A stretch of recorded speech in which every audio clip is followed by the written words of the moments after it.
aos nossos estudos a toda a segunda terça-feira do mês com o Homem Integral. Hoje a nossa irmã Zípora vai passar um pouco do aprendizado dela para nós. Bom, boa noite, meus irmãos. Boa noite. Para quem não me conhece, como a nossa irmã já me apresentou, Zípora, nós vamos falar sobre o Homem Integral, de Valdo Franco, pelo Espírito Joana de Ângeles.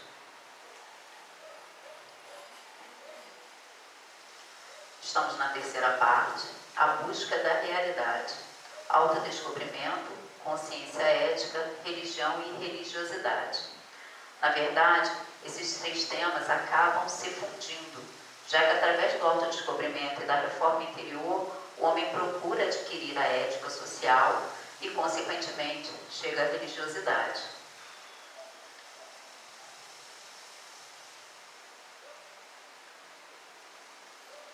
Joana de Ângeles nos mostra que a nossa busca pelo pão de cada dia nos afasta cada vez mais do nosso verdadeiro eu. Acabamos por nos isolar em detrimento do social. Deixamos de ouvir o nosso eu, que nos aponta a nossa verdadeira necessidade, e nos prendemos ao meio em que crescemos e às necessidades da mídia coletiva, que nos corrompe cada vez mais através do consumismo. Nós somos o nosso pior inimigo. Quando não nos interessamos pelo que acontece em nossa comunidade, com o nosso vizinho, com a nossa rua, por achar que uma andorinha só não faz verão, ou esperando que outrem o faça. Porque muitas vezes nós sentimos que há necessidade de fazer algum tipo de mudança. Não estamos satisfeitos com alguma coisa, mas nós nos acomodamos no nosso dia a dia e não fazemos nada para poder alterar isso. Então nós nos tornamos o nosso pior inimigo porque nós atrasamos a nossa evolução.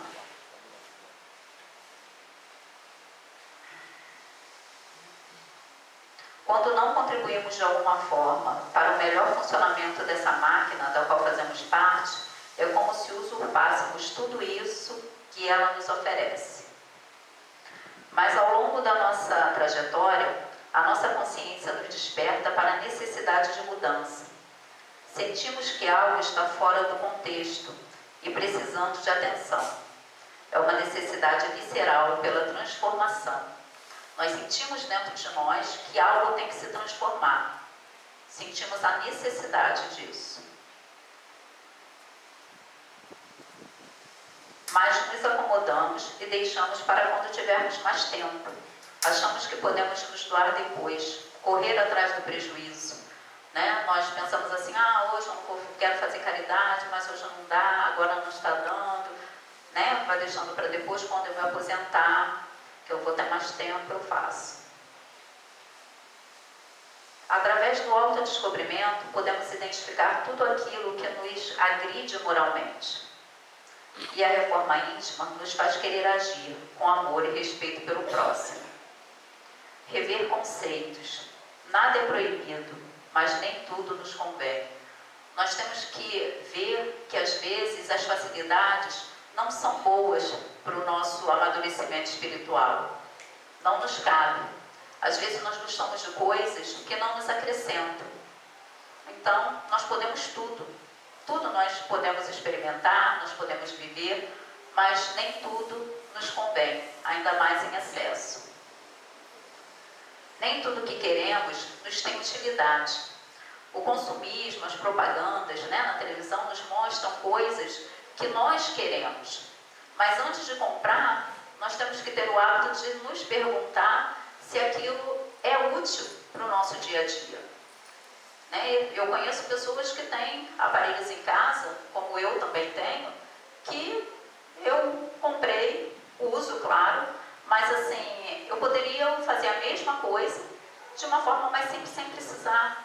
É o consumismo, é a vontade de ter, são as facilidades. Podemos viver com menos. Às vezes nós nos endividamos,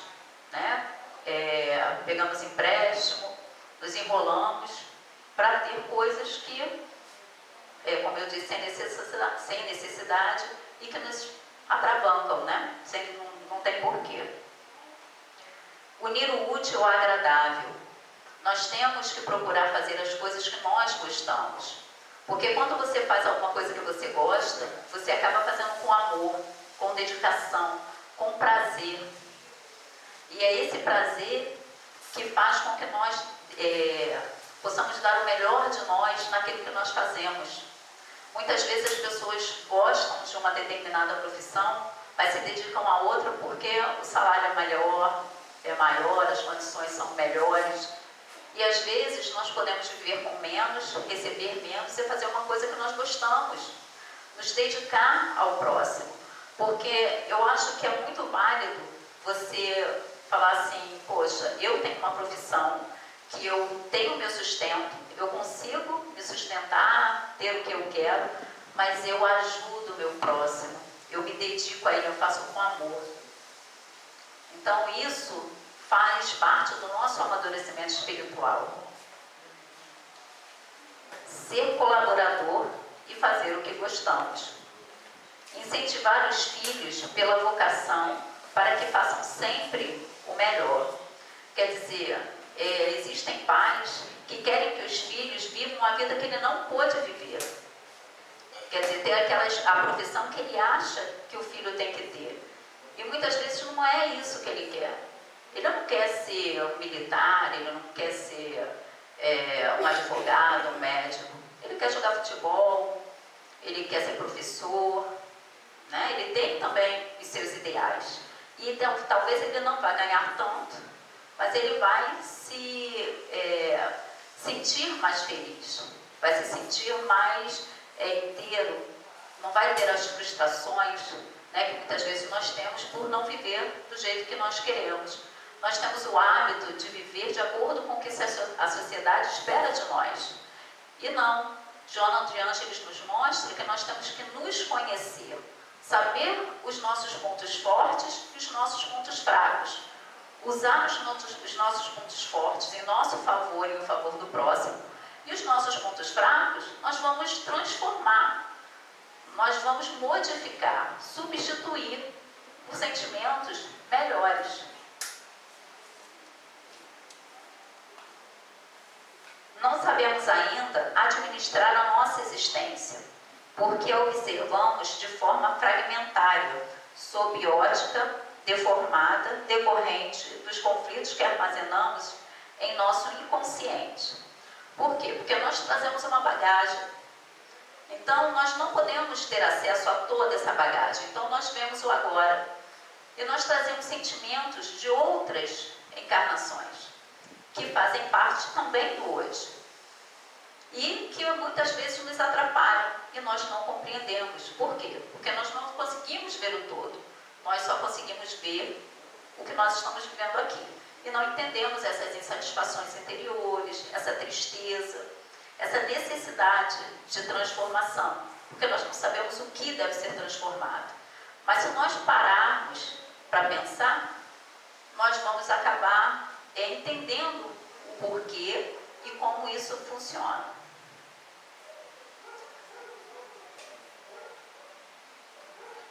Daí ser imprescindível o trabalho do autoconhecimento.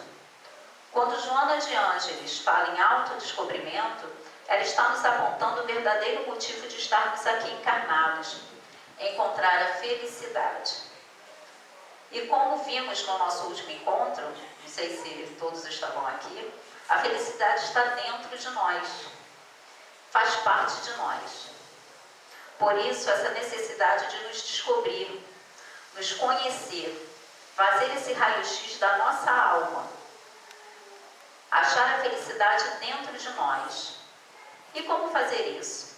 Através da tão falada reforma íntima. Porque como é que você vai saber o que te faz feliz se você não se conhece? Se você não conhece as suas sombras? Se você não sabe identificar no seu próximo o que é dele e o que é seu? Porque se você, para ser feliz, também tem que conviver em sociedade, você tem que saber no seu próximo aquilo que é dele, que você tem que lidar, que você tem que perdoar, porque cada um, né, cada um tem os seus erros e os seus acertos, e o que é seu, porque nós temos a tendência de refletir no próximo o que está em nós. Então, se você se conhece, você sabe que aquilo que você não acha agradável no próximo, não é dele, ou é dele, mas também é seu. Então, você pode cuidar, você pode tratar, né, e ter um pouco de tolerância, né, pelo que ele traz e que não te agrada.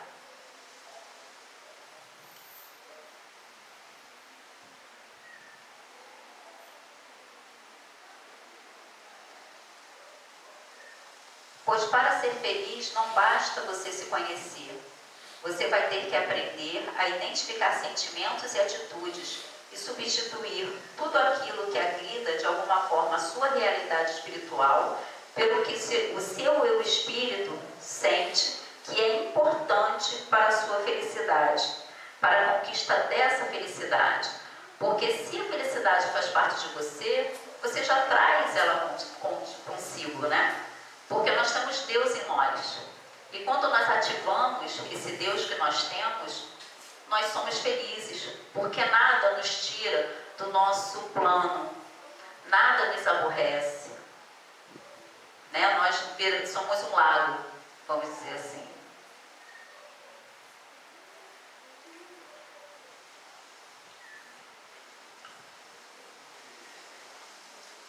Analisar, refletir, observar o seu eu interior e obter, pelos processos de aprendizagem e equilíbrio entre o instinto que te desfaz e a moral que te leva a ponderar.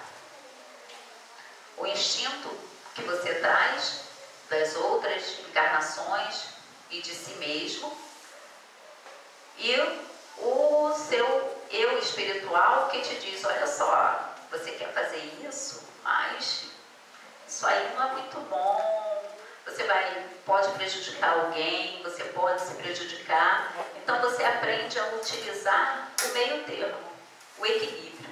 Você quer, então você não vai desistir de ter, mas você vai utilizar o meio termo para conseguir, sem que isso te traga deméritos numa próxima vida, ou nessa vida, ou possa prejudicar alguém.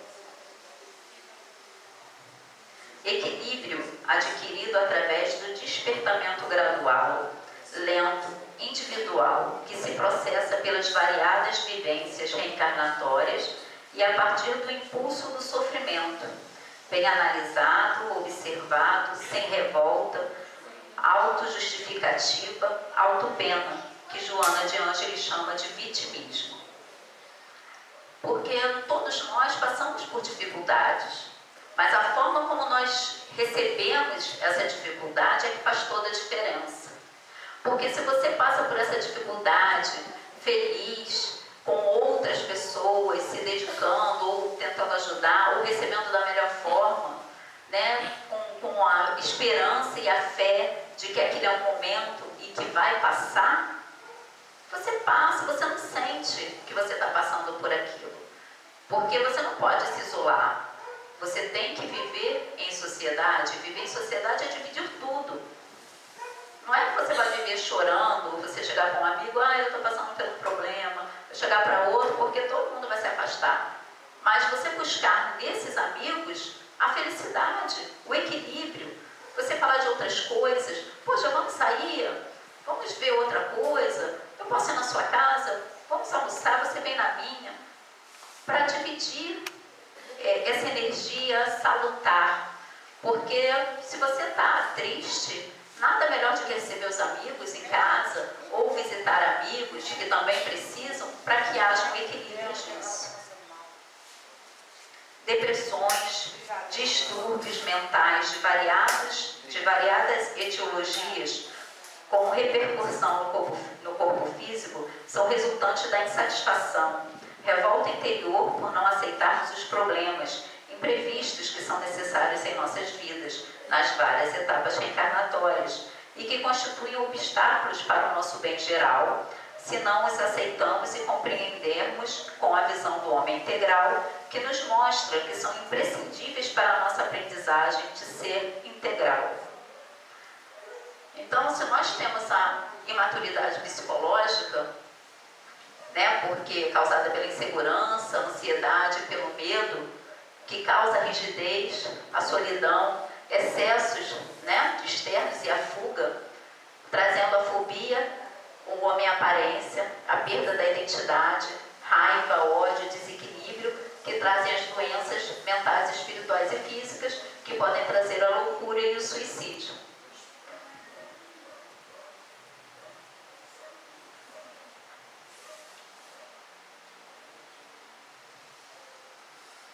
O Evangelho, segundo o Espiritismo, capítulo 11, subtítulo Lei do Amor, nos fala que o homem foi desenvolvendo sua inteligência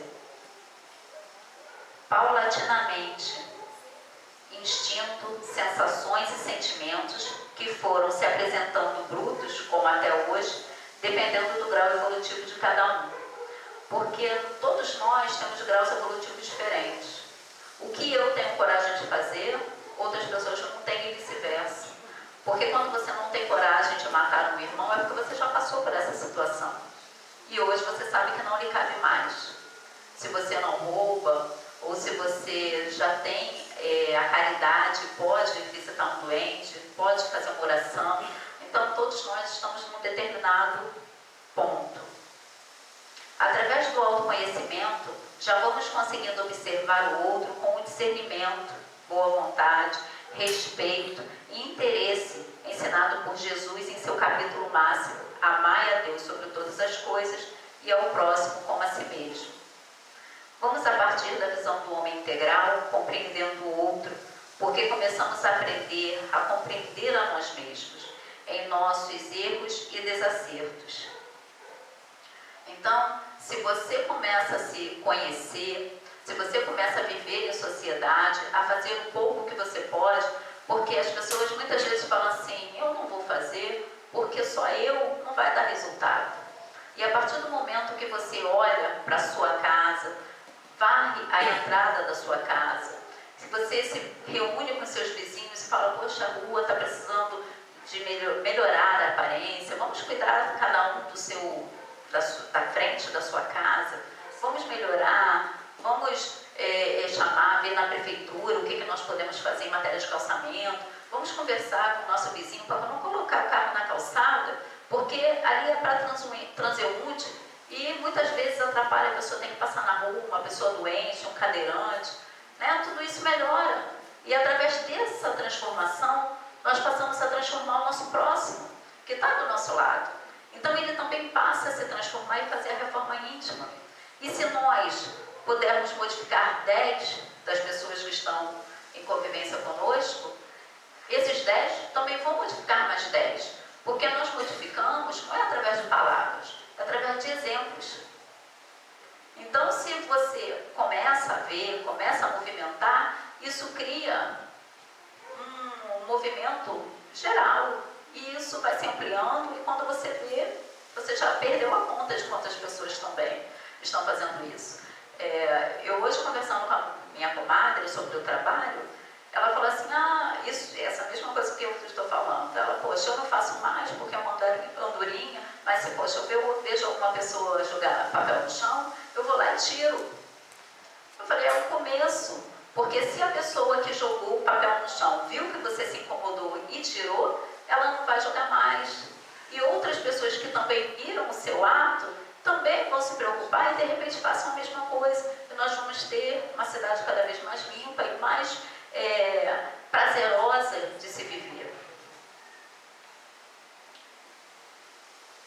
Claro que nada disso é fácil. É imprescindível orar, nos conectar, digamos assim, para entrar em contato vibratório com a espiritualidade superior. É importante observar com a mente alerta e vigilante, refletir, meditar, para compreender o processo do viver com os olhos do ser integral que somos. Silenciar a mente, para entender e resolver os nossos estados mentais conflitantes, que são decorrentes da não aceitação pelo ocorre como ser durante as várias reencarnações e que são trazidas na sua bagagem. Nós temos o nosso psique. O que quer dizer isso? Nós somos três. Nós temos o nosso id, que é o que nós trazemos de outras vidas, junto com o que nós adquirimos na nossa infância. Nós temos o nosso eu, presente hoje, e nós temos o nosso superego, que é a nossa parte espiritual. Isso tem que trazer um equilíbrio.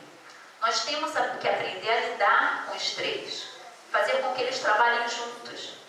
Quando nós aprendermos a fazer com que eles trabalhem juntos, nós vamos nos tornar plenos em nós.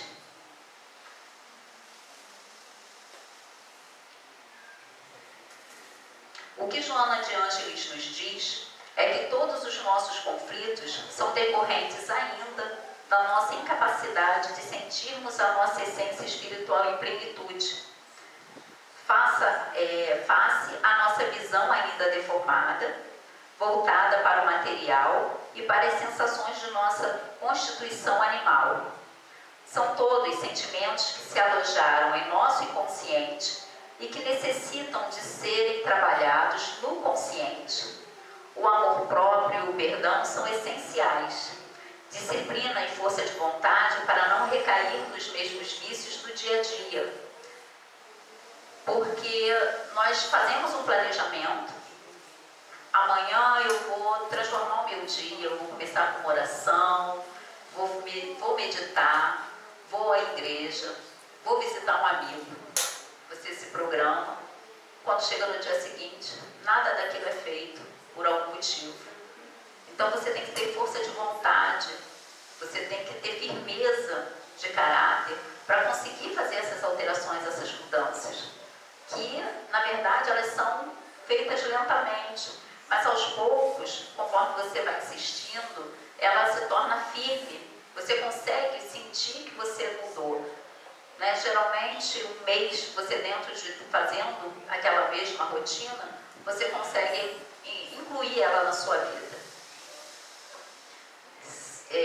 Saber que há tempo para plantar e colher, e as consequências de um mau plantio. Porque tudo que nós fazemos, tudo que nós plantamos, nós vamos colher. Pode ser nessa vida, nessa encarnação, ou em outra. Mas é certo, nós vamos colher. Então, através do autoconhecimento, nós resgatamos a nossa identidade e nós nos percebemos espírito. Religiosidade, meditação, que é orar e vigiar, a ação, pensar, sentir e agir, aventurar-se no bom e profundo sentido da palavra. Eu li um livro uma vez que dizia que o mal, ele não... eu vou falar isso depois, na parte da ética.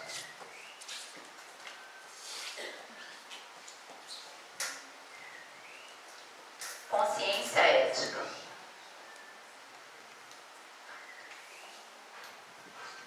Consciência é a capacidade de julgar o que é correto e o que não é, de acordo com valores morais e de conhecimento.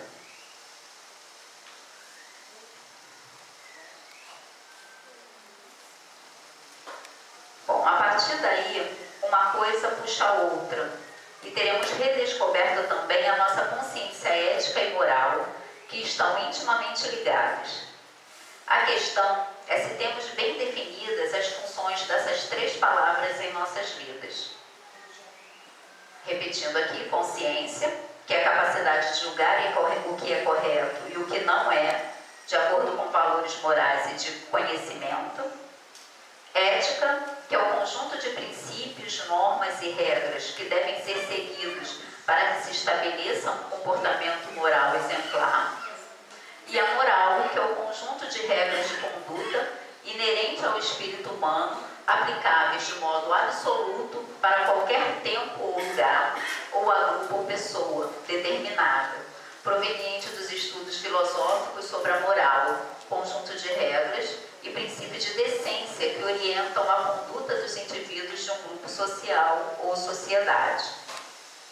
Ouvimos falar de falta de ética dos políticos, de atitudes imorais de fulano ou ciclano, mas para nós, onde está esse limite entre o certo e o errado? As definições de certo e errado passam pelas gerações através do senso comum e estão intrinsecamente enraizadas na sociedade, com base nas regras de conduta para a convivência em grupo, formando a ética e a moral. A primeira é uma reflexão da segunda, de forma que a moral estabelece regras absolutas para qualquer tempo ou lugar, enquanto a ética estabelece as regras entre o indivíduo e seu grupo social. Por exemplo, se você acha dinheiro, sabe a quem pertence e mesmo assim não devolve, é antiético. Já um assalto à mão armada é imoral. Então vem a pergunta: se as regras estão bem definidas e todos sabem o que é certo e errado, por que as pessoas cometem atos imorais e antiéticos? Agindo de acordo com interesses pessoais, as pessoas infringem essas regras sociais e têm atitudes antiéticas e imorais. Por quê? Porque não se conhecem. Elas ainda não se descobriram. Então, o que acontece? Como ela já traz uma bagagem de egoísmo, de problemas, né? de revolta, essa parte da ética, ela fica um pouco descentralizada, ela não sabe. Ela sabe o que é certo e errado, mas ela não se importa. Ela quer fazer o para ela. Ela pensa no eu. Eu quero e eu vou fazer. Para algumas pessoas, ficar com o dinheiro encontrado, mesmo sabendo a quem pertence, é uma atitude normal. São compradas pelo interesse próprio, vendem seus princípios e a si mesmos. Ou seja, a consciência do certo e errado existe, porém não é utilizada. E não venha me falar em peso de consciência. Isso não existe. Existe o medo de que consciência do certo, de que os atos omitidos venham à tona e a responsabilidade por esse seja cobrada.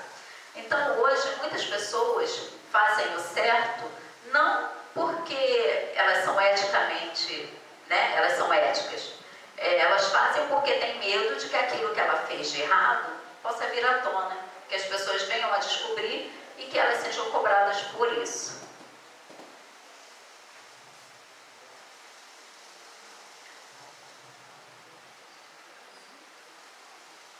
Durante o dia, dos milhares de pensamentos que desenvolvemos, vários são em algum ponto imorais ou antiéticos.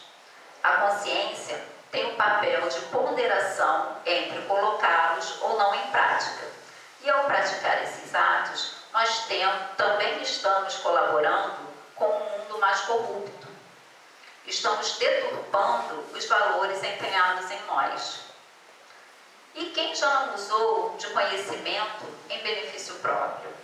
Quantas vezes nós precisamos de um médico, de um exame que é mais demorado, e nós usamos do conhecimento que nós temos lá com o político, com o enfermeiro, no hospital, para conseguir passar na frente daquelas pessoas que também, como nós, precisam daquele exame. Nós temos, no nosso automático, olhar primeiro para nós. Não temos a paciência de esperar a nossa vez. Nós queremos o agora. Nós vivemos para o agora. Tudo que nós queremos é já. E não é assim. Porque tudo que é para agora vai embora também rápido. Nós temos que aprender a ter paciência de plantar, e esperar o tempo necessário para aquilo que nós plantamos ter frutos que nós possamos colher. Uma amizade, você não ganha de uma hora para outra. Você até pode achar, né, Às vezes nós temos tantas desilusões por conta disso, porque nós acreditamos o que é certo, né? Mas assim, dado a sua distância, assim, de pelo menos observar, nós nos entregamos àquela pessoa, é meu amigo, e não é, né? A amizade, ela precisa ser tratada, né? Ser cuidada, ser cativada. A confiança, ela é cativada. A partir do momento que a pessoa te mostra que não é confiável, para ela recuperar essa confiança demora. Então, tudo na vida, ela tem um tempo de maturação que tem que ser respeitado. E nós não aprendemos a fazer isso.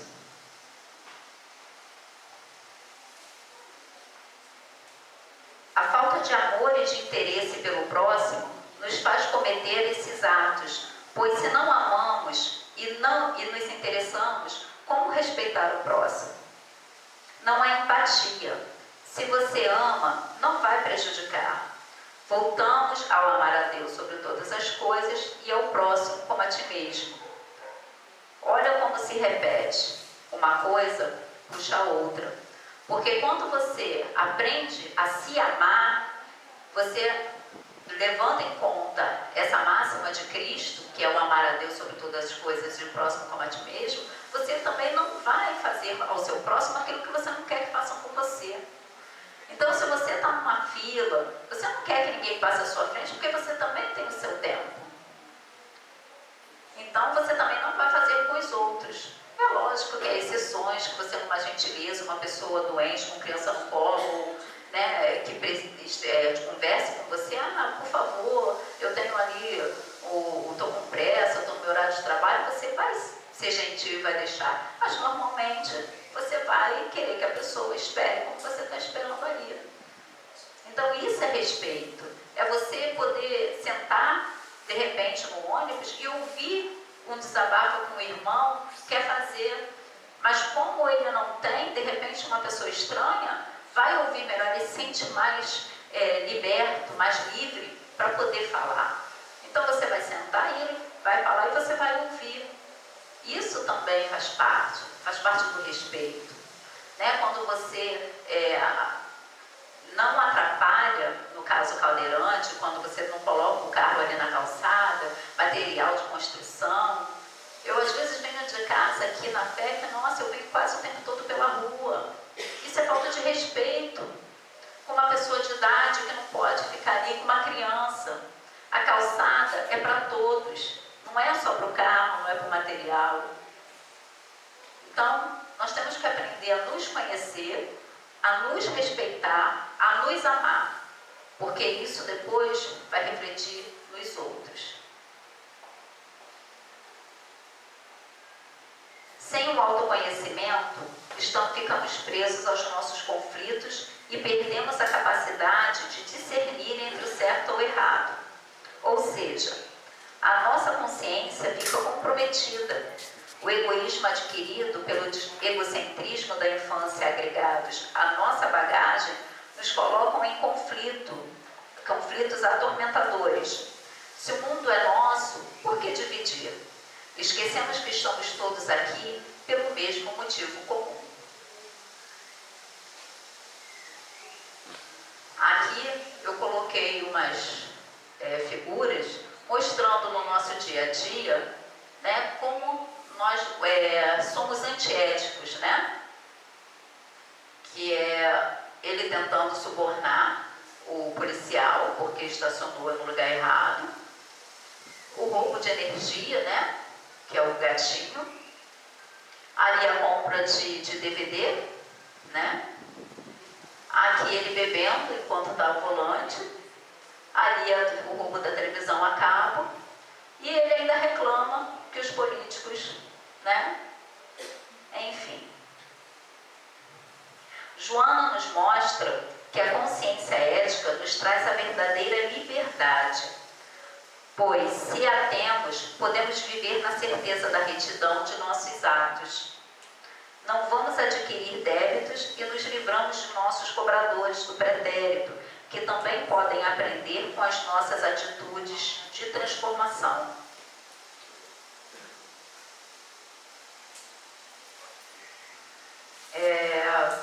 Como nós, no decorrer das reencarnações, nós cometemos atos, né? Nós erramos, nós acertamos, nós também trazemos junto à nossa bagagem algumas emoções contrárias, alguns sentimentos contrários. E quando você consegue o equilíbrio, você acaba libertando essas energias.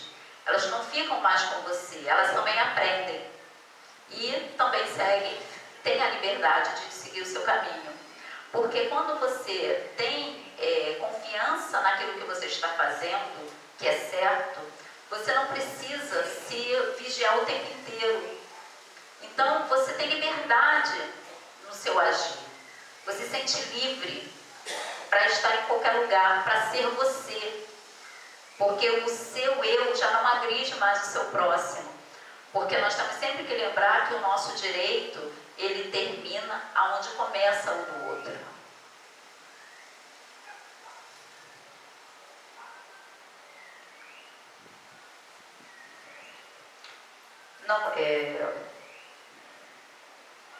Lutar pelo nosso lugar ao sol, respeitando o direito do outro, de também ter o seu.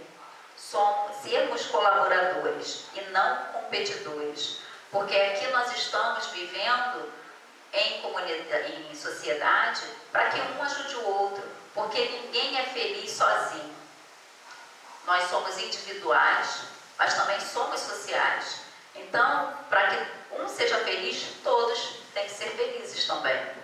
Nós só vamos conseguir o todo, né, nos tornar plenos, quando todos os nossos irmãos também chegarem no mesmo patamar.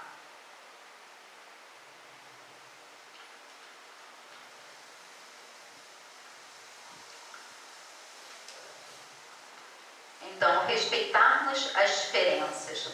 Lembrar que o nosso direito termina quando começa o do outro. O não negar a si mesmo do Evangelho, deixando o seu instinto, seguindo ao Cristo, que é a verdade que liberta. Aqui nós vemos que a moral, a ética e o caráter, eles estão ligados. Uma coisa puxa a outra. Conquistas éticas, morais, desenvolvem-se no decorrer dos milênios, quando o homem, ser pensante, princípio inteligente, toma consciência de sua essência espiritual.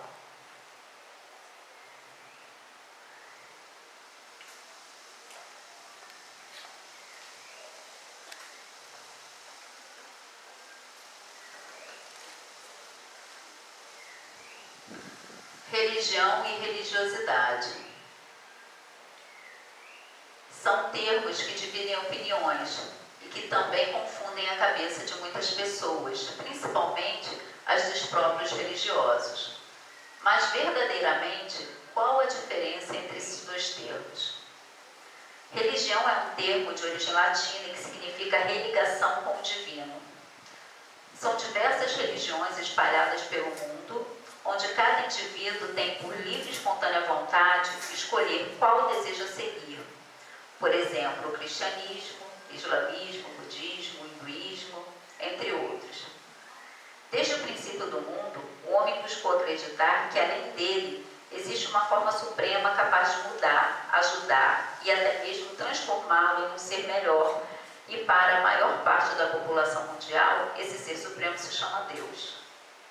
Na busca por exaltar, adorar e louvar a Deus, ou o Ser Supremo, os homens dos tempos passados foram construindo grandes templos que todos pudessem se reunir em um só propósito, cultuar e celebrar aos deuses a qual eles acreditam, e é assim, dessa forma, que fazemos hoje.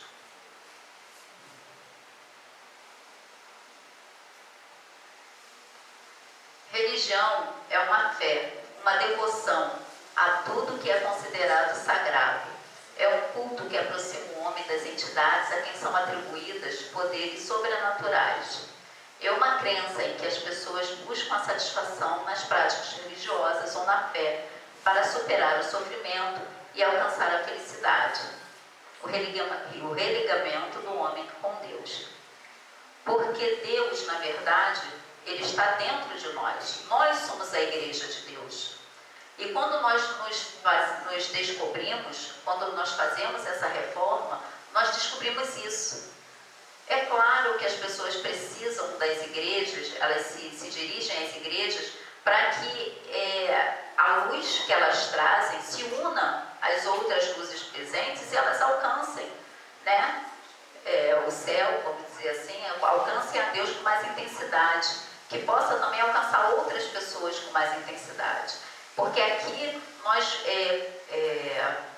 congregamos, né, em favor de um só Deus. Então nós estamos aqui na nossa fé, isso nos fortalece, nos torna mais firmes no nosso propósito de mudança, de melhorar, né? Só que não é só você vir religião, a religiosidade, no caso a religiosidade, ela não é você só vir aqui, é você transformar essa religiosidade em ato. É ver o seu próximo, é ir no hospital e ajudar uma pessoa, de repente, da sua família que passa por necessidade, é se doar. É doar o que você tem de melhor em prol de alguém. E muitas vezes também, caridade é você saber receber. Porque muitas vezes nós queremos ajudar, queremos doar, mas nós não temos a humildade necessária de receber a ajuda. Então, nós não estamos sendo caridosos conosco.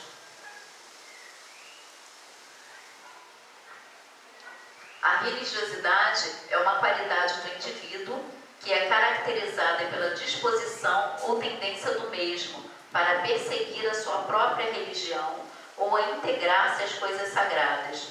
Precisamos diferir o ser possuidor de religiosidade do religioso, que é fruto do sistema religioso. Que existem aquelas pessoas que já nascem na religião. Então elas são evangélicas, são espíritas, são umbandistas, porque a família já é. Então elas já estão ali no automático. A religiosidade é você transformar isso e procurar adequar a religião a qual você está ao que você sente, ou então procurar uma religião que realmente reflita o seu interior. Você não está preso a uma religião. Você tem que achar aquela que mais convém àquilo que você está trazendo dentro de si. Religiosidade é o ponto culminante de uma personalidade madura, construída. Isto é, ninguém consegue amar a Deus que não vê, se não amar a primeiro a si próprio e a seu irmão, né, que você está vendo. Porque como é que você vai dizer, eu amo a Deus? Você não vê, ele é uma energia, ele é tudo que nós vemos, mas você não tem provas da existência. Mas se você não é capaz de amar ao seu irmão que está do seu lado, como você vai amar a Deus? Se você não é capaz de amar a você, como você vai amar a Deus? Você prova, você mostra a Deus que você o ama, amando a si e amando ao seu próximo. Porque é através desse amor que o amor a Deus se realiza.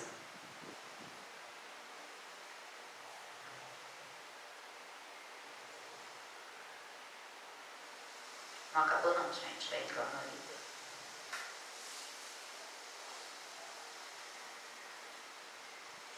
Bom, então podemos dizer que religião é um conjunto de crenças e filosofias que são seguidas por uma grande massa de pessoas de acordo com seus ensinamentos, doutrinas e costumes.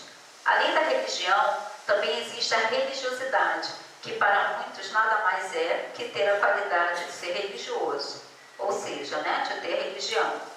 Religião e religiosidade são termos que dividem opiniões e que também confundem a cabeça das pessoas, como nós vimos ali, porque às vezes as pessoas confundem muito a religiosidade. Você pesquisa, uns têm uma opinião, outros têm outra. A humanidade sofre com o desconhecimento das causas dos seus problemas. Este sofrer lhe remete a uma busca desesperada por soluções, por mitos ou santos que lhe propiciem curas milagrosas, bem como soluções inesperadas para problemas previsíveis. Então, às vezes, a pessoa não é religiosa, não tem religiosidade, Mas naquele momento, por algum problema que ela tenha, ela procura nas religiões a solução. Se ela conseguir resolver, acabou, ela não volta mais. Ela só vai voltar quando ela precisar novamente. Então, a verdadeira religiosidade é a dedicação.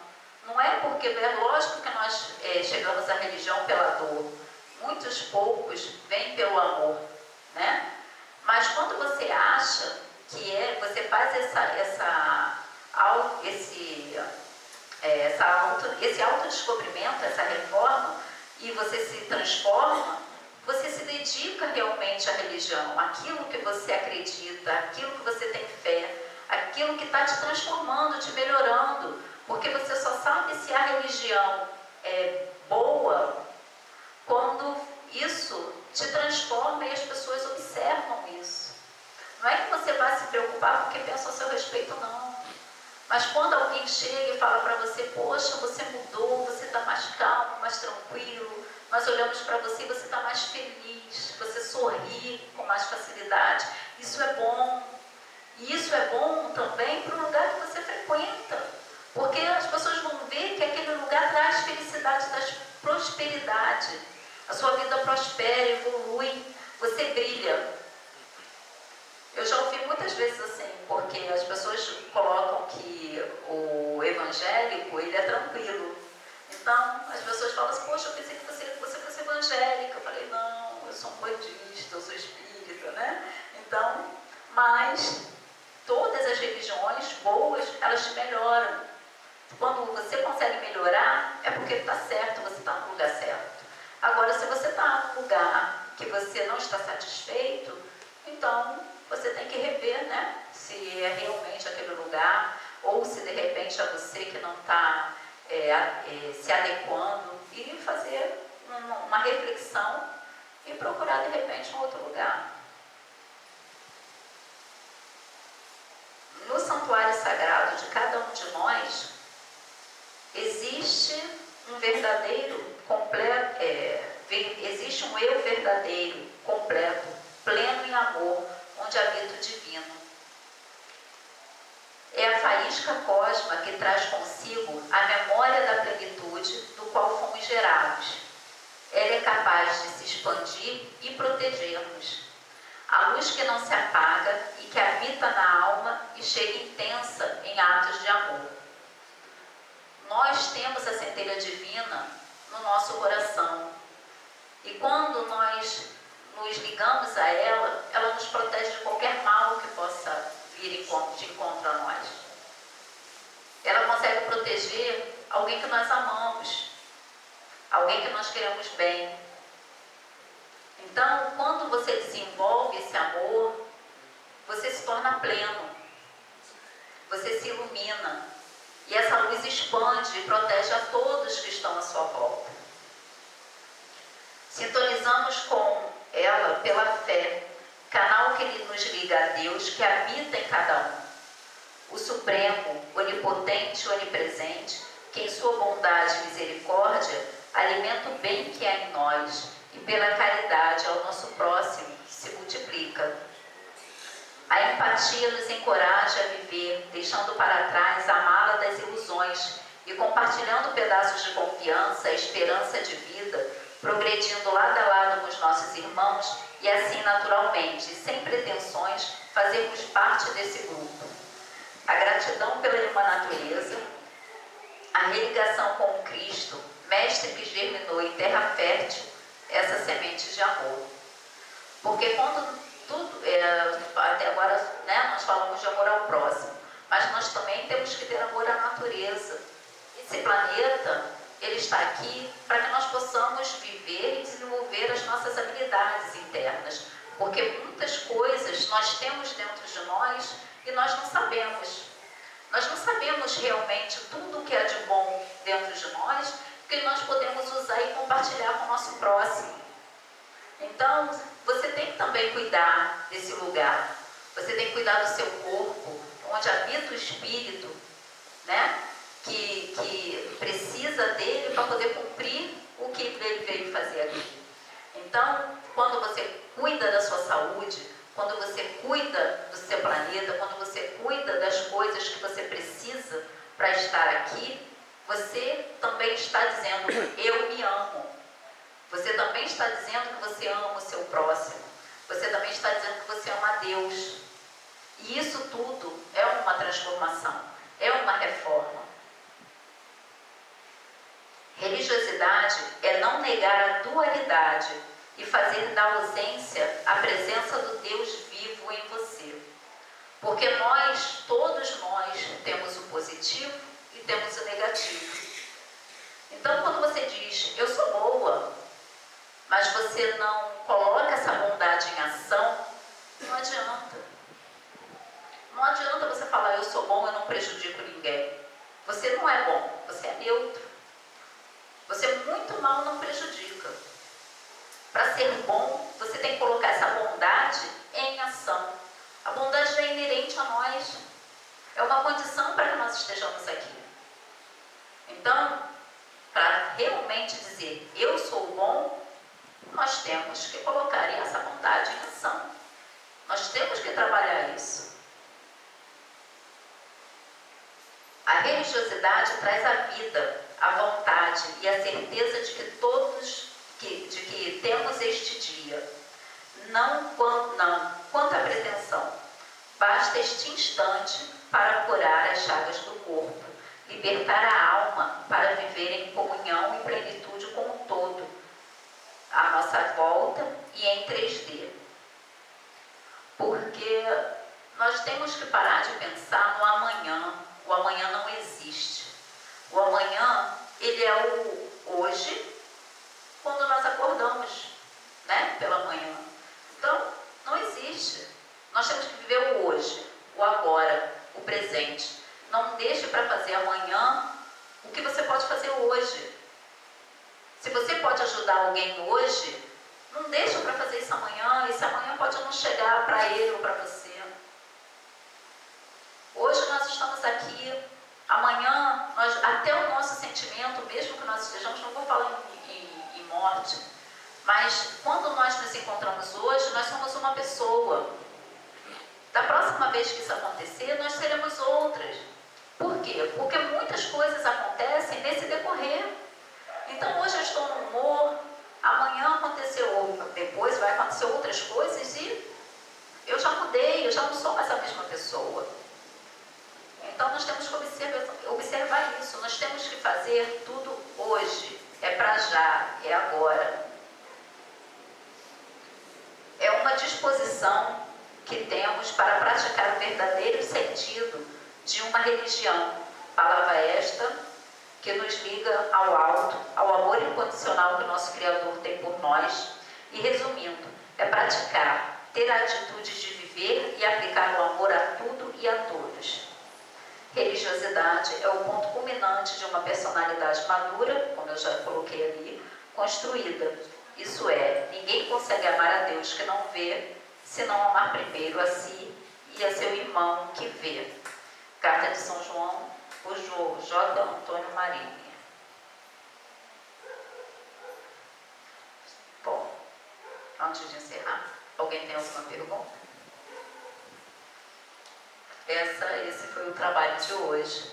Espero que vocês tenham gostado e estou aqui disponível para alguma eventual dúvida. Tá? Eu sei disso.